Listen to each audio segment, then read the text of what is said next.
Not every wedding you capture is going to be perfect. In fact, a lot of weddings aren't going to give you that perfect recipe for story every single time. What do you mean? Sometimes the couple just really isn't into being affectionate, or they aren't really vibing on the wedding day. That's happened to me before. Sometimes the ceremony is just more traditional. There's no private vows. There's no intimate moments that can really create an emotional film. Sometimes the speeches just aren't even usable. But the couple is still expecting you to create this beautiful cinematic work of art.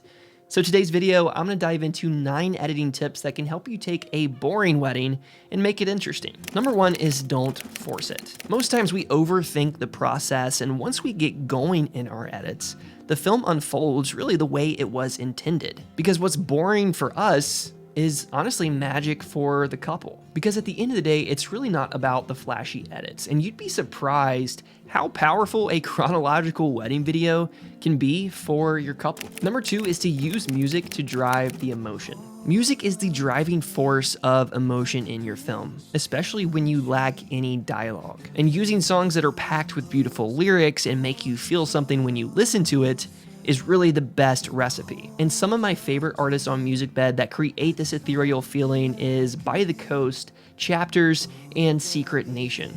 And if you want to find these powerful songs really quickly, I have a playlist on MusicBed that you can find down in the description below. Number 3 is to use slow motion sparingly or really not at all. Slow motion, even in a film with a ton of story elements, can make it feel stale and drawn out, and especially remove you from the authenticity of the day. Keep the day alive with displaying your shots in real time. Edit in a 24 frames per second timeline, and try to use slow motion sparingly. If you have to use slow motion, use it for moments like the grand entrance or the exit. Next is my personal favorite, the 3-second rule.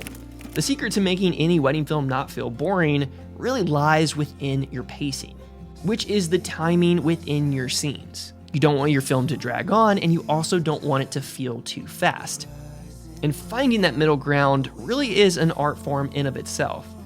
But the best way to start to find a good pace to your film lies within the 3-second rule. A good shot typically ranges from 2 to 5 seconds, with the exception of establishing shots and those dialogue-driven moments. So as you're editing, keep the 3-second rule in mind for every single shot so that you can create a film that feels good pacing-wise and that doesn't drag and feel boring. Number 5 is to use ambient audio within your film.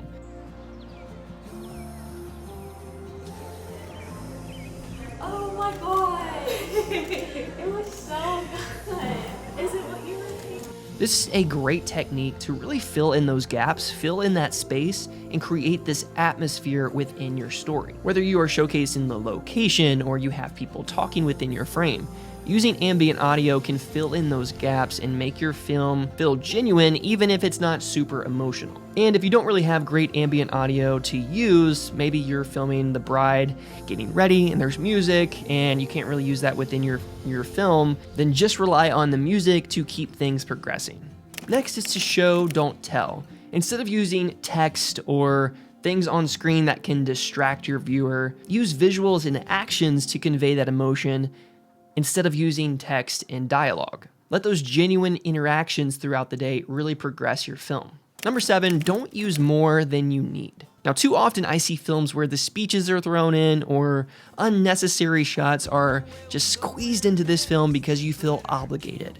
And the dialogue doesn't make sense, the shot selection doesn't make sense. It's gonna be so much more impactful if you are very selective and only using the best shots to create this film. Number 8 is to consider filming an extra session with the couple. This, of course, is dependent on your couple's interest, but if your wedding footage is just very dry, it's very stale, there wasn't a good amount of story elements from the day, you could consider offering the couple an extra session so that you can create something personal and genuine. This is a great way to take that boring wedding film and make it feel a lot more personalized by removing that cookie cutter feeling and leveling up the engagement through their interviews and story and portraits separated from the wedding day. Because the wedding is not the story, it's really the setting. And the deeper that you can go with your couple, the better your film can be. And number 9 is to build anticipation. You want to create anticipation and an unanswered question that the viewer needs to answer. Whether you start your film with a father-daughter first look and you cut right before the dad turns around, The unanswered question is, how is the dad gonna react? Or maybe the unanswered question is, how is the groom gonna react when he sees his bride? Or the couple's talking about how epic the reception's gonna be. All right, I need to see how epic this reception's gonna be. So finding ways to build that anticipation, creating those unanswered questions within your story is how you create that interest and retention. But that's my 9 editing tips on how you can take a boring wedding and make it interesting. If you're digging this series, the 12 days of wedding filmmaking tips, I would love to hear from you guys, so drop a comment below. If you want to stay notified on when the next video drops, I do have a link down in the description below. But until next time, keep creating and telling beautiful stories. Peace.